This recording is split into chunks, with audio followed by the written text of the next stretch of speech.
What's up, everybody? Welcome back to Relentless Fit 365. This is your weekly vlog where we talk about fitness and nutrition and anything else that matters to you to just live a healthier and happier life. And it's good to see you, Relentless Warriors. I hope everything's going well.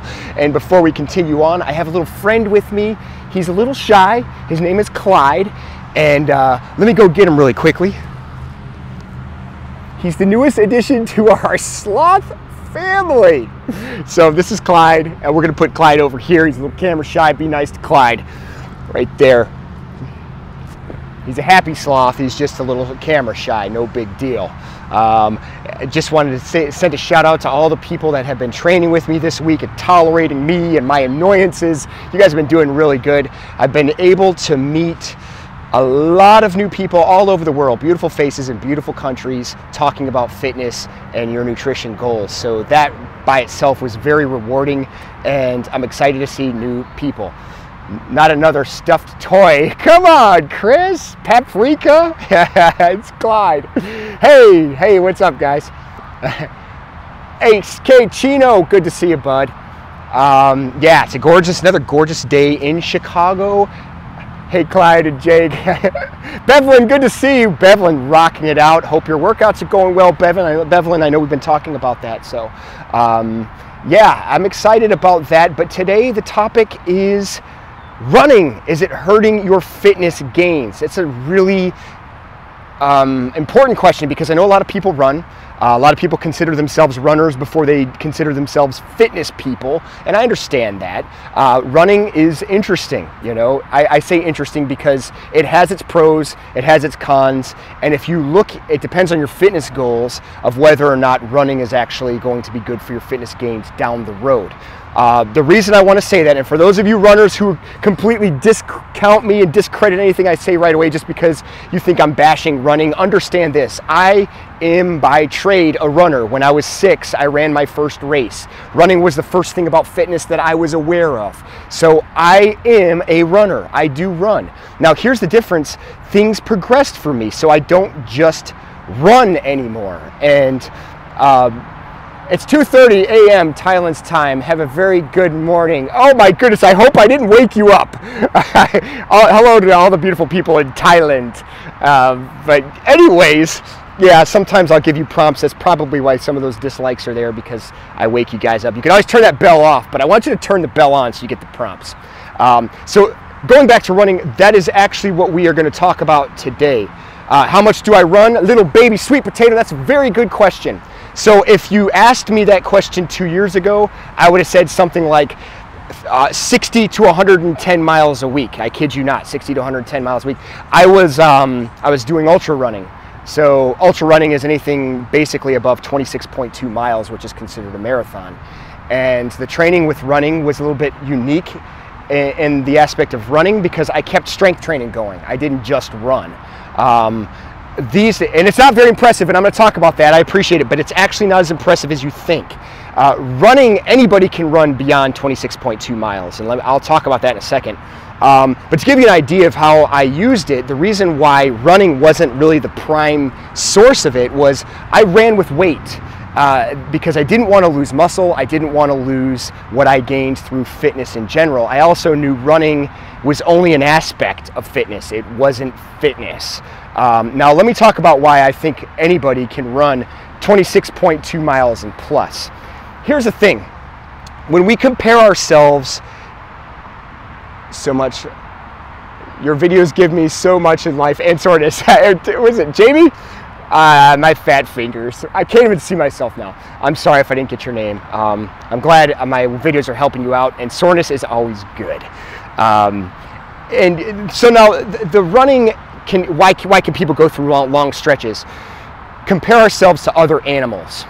Most animals go through quick bursts of speed, and they need that for survival. Whether it's they're a predator or a prey, they need to be able to run fast for short periods of time. Humans, on the other hand, are terrible when it comes to short distances and going fast. However, one thing I will say is when you put humans in the endurance aspect, compare it to other animals, we are actually among the elites.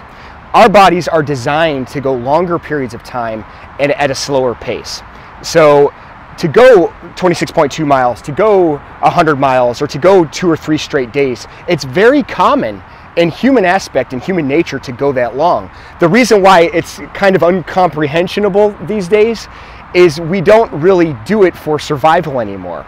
And that's unfortunate because we rely on technology. We rely on cars and trains and buses and planes and all that other good stuff. Maybe someday we'll even have our own self-propelled hovercraft. I don't know. Who knows?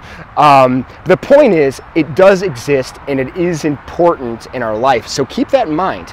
Distance is great. But now let's draw running back to the fitness aspect. Why could running hurt your fitness gains? That's the real question. I want to go to the basics.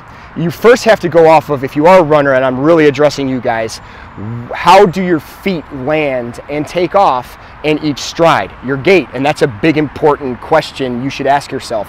And you should at least go to a store that specializes in this and see where you're either pronating or you're supinating. And the differences could be the matter of like basically twisting your foot inward, which is pronating, or going outward, which is supinating. Now, the majority of the people, percentage-wise, often pronate, which means you're taking your ankle and you're diving inward. And if you ever watch a runner and if you see their knees going inward like this, as opposed to going straight forward like that, that's a sign of pronating. You can also look at the bottom of your shoe and you can see where a lot of the tread is worn down. And if you're pronating, you will see that. The problem with pronating is it will cause knee issues. It could cause hip issues, back issues. And there's other things that compile on that running aspect, but that's just the minor part. And if all you're doing is running, understand this, your same muscles are pounding on mostly hard pavement over and over and over again. And at some point, it's like my knees hurt. I can't even squat anymore because I've overworked my quads, I've underworked my hamstrings, and now I'm imbalanced. So if all you do is run, that alone is keeping you from getting in better shape. I almost titled this video, Why Runners Are Out of Shape, but I thought that would have been too much of clickbait, but there is a lot of truth to that. If all you do is run, you're not in the shape you think you are. And again, it's not a bash to runners. I consider myself a runner. But you should consider yourself a fitness person first, because when you do that, your running actually gets easier, more effortless, and more fun. The reason I say that is runners will often come to me to get into better shape so they can run faster. Not only that, when we work proper muscles, you'll be able to run more efficiently, and which means you'll be able to go further without fear of injury. Now, I don't know if you'll be able to see this. I'm going to adjust the camera. A lot of times, a runner, when they squat, let me move this. When a runner squats, they tend to come in and they dive their knees in. The reason that is they're working the muscles they're used to working when they run, and that would be pronating. You're diving your knees in.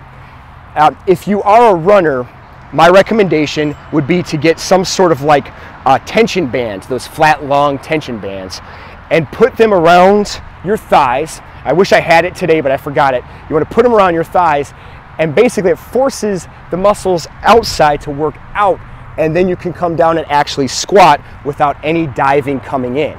Again, that is a sign when your knees dive in. What you should do is do a squat, look at the mirror, and see where your knees are going, because if they are diving inward, chances are you're underworking your hamstrings, overworking your quads, and it's like, oh, I got knee pain, oh, my hip hurts, my back hurts. Another problem with back injuries when you're a runner is a lot of times you fall back on your heels. You're kind of a heel pounder, and all that pressure is going back. Your back is taking all of that impact. So for miles on end, if that's all you're doing, it does end up paying off, or I shouldn't say paying off, it ends up destroying a lot of the things you're doing in the long run. Some of these comments are coming in, I'm missing some of them. Chris said something I wanted to, my fat fingers, you're gonna have to bear with it. I got my phone today because I wasn't sure if it was gonna rain. I also didn't want to run out of battery life with my camera. What about my stupid heel strike? It's a contribution to my plantar fasciitis. Changing running form is hard, but I don't want to give up because the feeling of running. Yeah, and you know, and that's the thing. There's this thing called runner's high. I get it. I understand why runners love to run, and there is a point of running that I love. And here, little baby sweet potato, I love running. I never did long distance, probably about 30 miles a week, but it was fast miles. And there's me touching something here. Oh my goodness, you'd think I was a rookie. I can't. Little baby sweet potato, bear with me. I just lost yours. All right. Sorry, little baby sweet potato. I didn't catch that last part because I'm kind of I have orangutan fingers and I'm working through my phone today. But I'm assuming it had to do with something with running. If you're going shorter distances, in my opinion, that's probably better. And the reason I would say that is I'm going to always recommend that you incorporate fitness, other exercises, HIIT training, strength training, core workouts, even kickboxing, something different. Go biking, go swimming, go on the boat and do jumping jacks. I don't care, but don't just stick to one thing. Obviously, people know my philosophy on that, multidimensional strengths. So I'm not going to just pick on runners. I'm going to pick on everybody eventually. I love HIIT. I love weightlifting. Little baby sweet potato, that's awesome. And I don't know if you said you were suffering from any injuries, but chances are you're going to alleviate any of those problems, or you'll at least be able to correct a lot of those issues before they happen if you incorporate other fitness aspects. These days, I don't run as much. I'm sticking mostly to strength training and HIIT workouts. To me, they're the most effective. And I got to be honest, I've put so many miles in my life, whether it be in the military or I was just going to ask about trail running as well. Works out more than just my legs. Yeah, that's a good question. So as you can see back here, and I'm going to get to trail running, it's all hard surface. Now in the city, we have like I don't know, they're like rock trails and other things a little bit softer on impact. If you're doing city running, I would limit that drastically. 3 miles, 4 miles maybe, because the constant pounding of the pavement. When I was putting in 50, 60, 70, 100 miles in a week, most of it was trail running. And you do work different muscle groups. Plus, like I said, I had a weight vest, I had a backpack on, and sometimes I would even use weighted trekking poles. I wouldn't use them to dig into the ground, I would just use them to run with, you know, in my hand, because like I said, I wanted to incorporate some sort of endurance strength training with it. So if you're doing trail running, you're going to see bigger differences. Again though, keep in mind, if it's all you're doing, you're still not getting that upper body strength that you could develop from other things. I would never advocate just doing one thing. I just noticed the sloth. Yeah, he's hiding back there. He wanted to be in the shade. That's Clyde, new sloth. Yeah, I shouldn't do any more stuffed animals, but a grown man with all these stuffed animals. Come on. Yeah, for all you runners out there, I'm not doing this to kill your runner's high and then tell you running's not good for you. I would just strongly recommend that you add more to it. If it doesn't matter to you, I personally would not incorporate running as the bulk of your workouts. Now, again, if you have to do it, keep running. You want to stick to 15, 20, 30 miles a week, I think that's a good, healthy number. But if you're not that attached to running, I would not recommend you put most of your fitness into running. I've been training for my try on the trails here in Washington, plenty of trails here. Trails are great. I mean, like I just said, and Washington's a beautiful state, so I have a partiality towards these outdoor states that I don't get to enjoy as much. So I definitely would be doing more hiking if I had these trails around me. What kind of bike do you have? I was thinking about buying one. Oh yeah, my bike's back here. This is just a Trek. It's kind of a city road bike. It works for me. It works in this. I could throw it over my shoulder. You can even run with this bike on your shoulder if you wanted to. I've done it before. Which brings me to another point. If you're not a runner, but you incorporate fitness, you should still be able to run. That might not make sense to you, but it's not true if you don't run, you're not in runner shape. That is not true. I will say if you don't run, you're probably not in competitive runner shape, but if you're fit, you should be able to run. The same cannot be true with running. If you're a runner, I encourage you to take on this challenge. Try to take your running, and if that's all you do, and that's honestly all you do, incorporate a 20-minute HIIT workout and tell me that it feels the same way. The difference is when you're running, oftentimes you're just sticking to a steady state style of training. What is steady state? It's getting your heart rate to a specific level and then just staying there. That's steady state. For the most part, most runners will not sprint or do intervals within their distance because there's this mindset of, I'm gonna run 5 miles today. And that's great, at a such and such pace, that's kind of the running idea, and I think that has its place.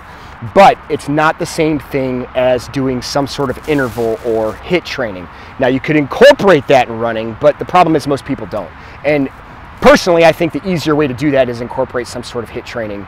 And even strength training is going to raise your heart rate levels better than running in most cases. Now, some people are going to prove me wrong because sometimes if you're a competitive runner, you're going to hit red line. I'm not talking about fast competitive running.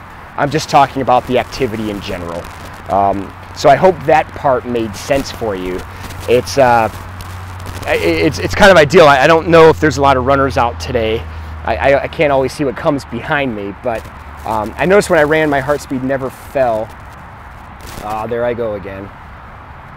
Someday I'm gonna get better at this touch screen thing. The problem is it's so humid out here, and now I can't pull it up. I'm sorry, little baby sweet potato, it just ain't working. Try to ask me that again. I can't see it.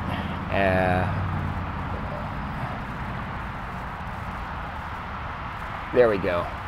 All right. Trying to figure it out, guys. So I don't know if there's some runners, one just passed by. It's a very common thing in this town. Running's big, especially when the summer comes along, and it's enjoyable. I get it, it's something fun. I don't want it to be a deterrent for you not to work out, like, oh, I was gonna go run and now Jake's encouraged me not to. No, I'm not saying that. If you're not doing any workouts, this is a great starting point. Unfortunately, I think what happens is running tends to be one of the easier activities, and it's an effective activity to get you in better shape. Or, well, I should rephrase that, to get you to lose weight. But it's not the best tool to round your fitness strengths. It's one activity. Just like if all you did was swim, that's a great activity, but there has to be something else to get you better at swimming, to make it more effortless. And if you want to be rounded in fitness, are you in Chicago? What's it like living there? It's a beautiful city. I've been once. All right, I'm gonna try to read your comments quickly when they pop up because something's going on with my finger here. Yeah, this is Chicago, and let me see if I'll pan over here so you can get a shot of the city there.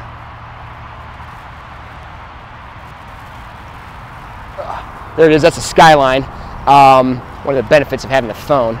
But yeah, gorgeous town. It's a lot more livable in the summer than it is the winter. But yeah, you come visit, look me up, we'll work out. Yeah, gorgeous view. So that's another thing, wherever you're at in your town, go to places, if you're gonna go outside, go to places you enjoy being, because it brings a sense of, I don't know, self-empowerment for fitness. You're more likely to be inspired by other people. Immediately when you come outside, you can't help but want to at least think about working out or getting into better shape. Get yourself in that type of environment. Surround yourself with people who want to raise the bar. What I know is good are sprints, to incorporate them in your workouts, right? Yes, Chino, that's a great comment. That would be, if you're an avid runner, sprints are terrific if you can handle that up and down interval training. That's actually the old school style of HIIT training, to be honest. Sprints are terrific.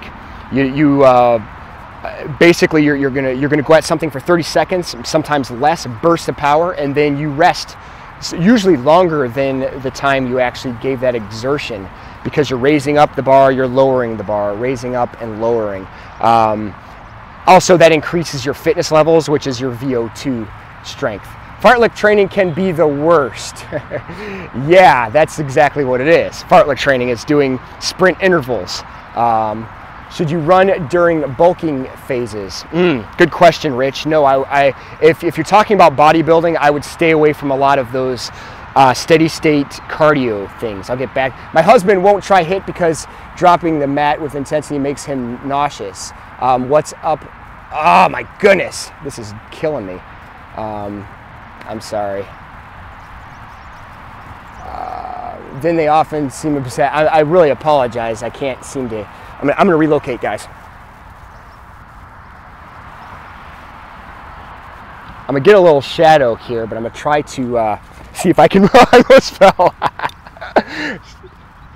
Idiot. Okay, take the glasses off. I missed something. I missed a comment before. Please ask me. It's about their husband. And Vancouver, hello all you beautiful, beautiful people in Vancouver. Rich wanted to see me fall. So I can see a little bit better, and hopefully I'll be able to read the comments better. Yeah, if someone calls you obsessive about fitness, who cares? Who cares what they think? You're in better shape. Let them talk. And as far as the comment about the husband, I didn't get the last end. I can only assume what the ending part was regarding HIIT training. He won't do it because he gets nauseous. If HIIT training is really causing him to get nauseous, what I would recommend, if he can do some strength training and just incorporate timed strength training.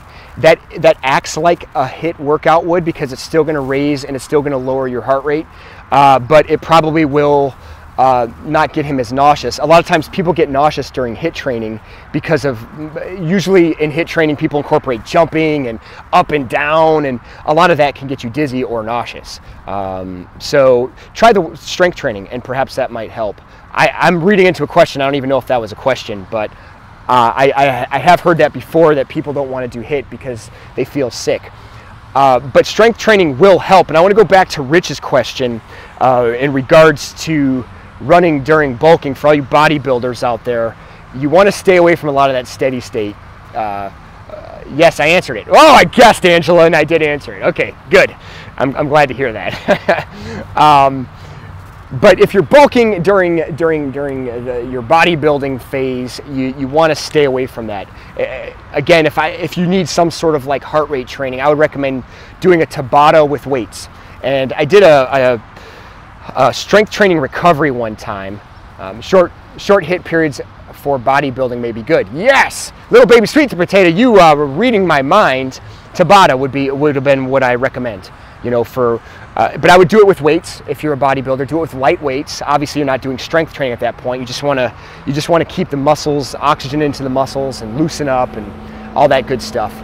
But I would stay away from the long distances, because that steady state stuff does cause you to lose weight. You don't want to do that. That's often why it's so popular, because people see immediate weight loss and they think, well, this is the best fitness tool.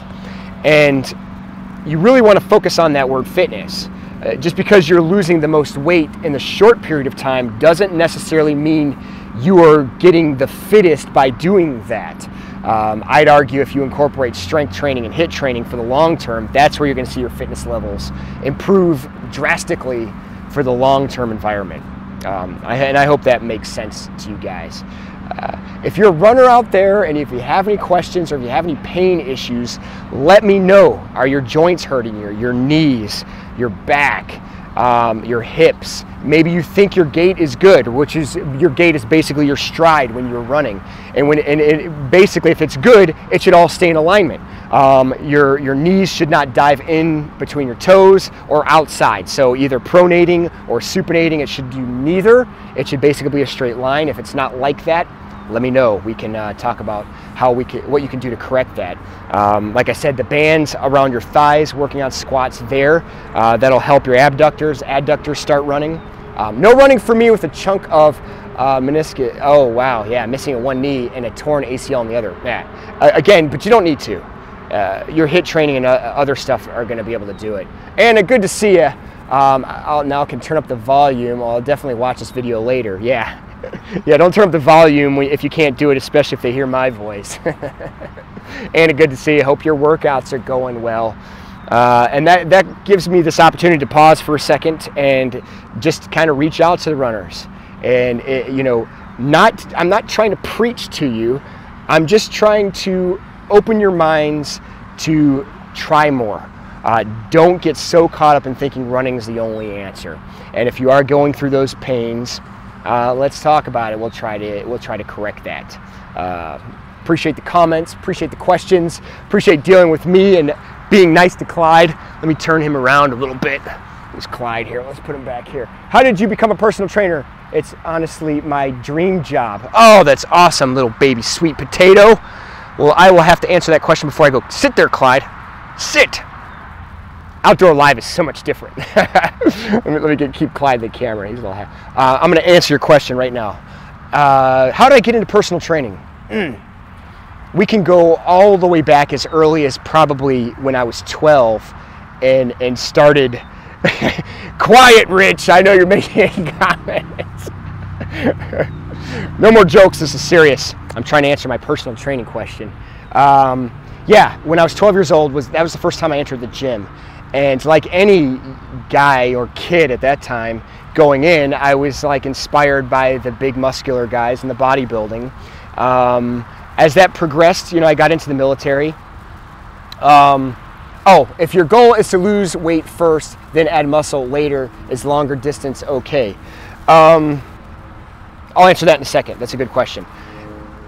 So when I went into the military, got certified, started training some of my buddies. That came to a point where I ended up going deeper into it, and I picked up more clients. And then before I knew it, I wasn't even focusing on anything that I did in college or beyond that, and decided, why would I not focus on my passion? So I would argue that since I was about 18, I felt like I was kind of doing personal training because I had buddies coming to me all the time and I was helping them. But it started because of my love and passion for fitness and my desire to see other people feel that same empowerment that I got from strength training, which is one of the reasons I always try to push it, because I know what it did for me. And when I see people do that, it's a very rewarding thing. So if you're thinking about being a personal trainer, my recommendation is, 1, you gotta love fitness. 2, you gotta do fitness. I mean that. There are trainers out there that don't work out. I don't understand why they're in the profession. You have to live it. You have to love it. You have to breathe it. It has to be something that comes out of your pores without sounding fake. What if you're trying to lose weight and try to maintain your muscle mass? Yeah, those are 2 questions I'm going to handle because they're kind of similar. So little baby sweet potato, I would totally recommend this profession. And if you love people, you love to see them improve and empower themselves, and you love doing it, it sounds like you do, it's a very rewarding profession. But you truly do, it's a passion, and you have to love it. Not everything do you have to love. You don't have to, I don't think you have to love being an accountant. It's a job. And if you love being an accountant, more power to you. But most accountants I know don't necessarily love it. It's just a good profession. Luckily, as a personal trainer, it could be a good profession, and plus it's a passion where you're helping people. So I hope that helped a little bit. One of these days I'll devote everything. I know there's personal trainers that watch my channel, and I know there are people who want to be personal trainers. One of these days we'll talk about that, because I can go on a whole lot more than 30 minutes about this profession. I do truly love it. To answer the question about weight gain and weight loss, if you're trying to lose weight, you're welcome, little baby sweet potato. If you're trying to lose weight first, long distance is okay as long as it's not hurting your body. Now, I will say, please incorporate other things. And I'm not against long distance either. I'm not suggesting that I'm never going to go back and run another ultra. I might. I have a tendency to get bored.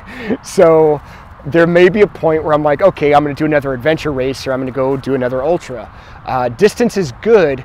I think my point here is make sure you're incorporating more fitness into your life than just one thing. And I'm always going to say that. I happen to target running this time because there's a history of my running background. So I'm actually targeting me as much as I am targeting you. And I've learned that when you run with good fitness in your life outside of running, running is just kind of a byproduct of fitness. And now I use it as a way to test myself. When I don't run and I know I can go out and run 8 miles without even trying, that's when I know I'm in shape. And it's a good gauge for that. So I hope that answered your question a little bit. And yeah, if you have any other questions regarding running or any comments, you know the deal. You leave that in the comment section below. It's been a real blast. I know it's been over a week since I offered the free month. Now I know that's closed out, but a lot of people are taking advantage of that opportunity, and it's been really enjoyable, I have to say. Somebody, little baby sweet potato, you asked me about personal training. This is a new aspect for me in personal training, to deal with people online and interact with people online. And it's a lot more rewarding than I thought it would be. That's the truth. It is a lot more rewarding. I'm able to see people either face to face or through chatting. Some people are sending me pictures. Some people asked me to give them wake up calls, so I did that. So yeah, I'm literally calling people to wake them up and go work out. And that's pretty interesting. I feel like I'm able to spend more time with the client than I was, because I'm not spending as much time in the gym as I would be if I was training, and still am currently training in the gym. So if you're still interested, obviously online training is still open. I do charge now. I don't have it now, but I'll leave a link below if you want to check it out.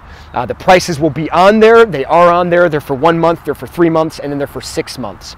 I'm actually signed up in the month, and you have already helped me improve so much in just a week. I appreciate that, little baby sweet potato. Victor, good to see you, buddy. Thanks for all the help past week. My legs are so sore. I ate awesome sauce.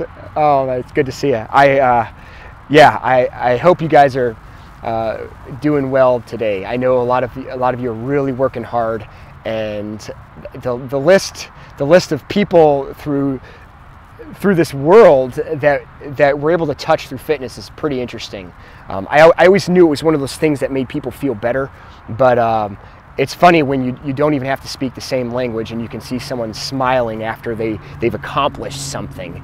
There's another thing to put in your feather right there. Another feather in your cap, little baby sweet potato, is that even to be a small part in someone's life, to get that much better, rewarding. It's rewarding. All right, guys, thanks for watching. Always remember, eat healthy, train hard, most especially have fun. I'm Relentless Jake. That's Clyde, and you guys remember to stay focused, stay dedicated, and I'll see your beautiful faces next time. Same time, different place probably, same channel. And we'll talk more about the future of what's coming up this summer. I can't wait. I'm pretty excited. People like the strength training. Bye, little baby sweet potato. I love you guys. I'm going to give you a shot of some of this stuff out here, and then I'm going to let you guys go.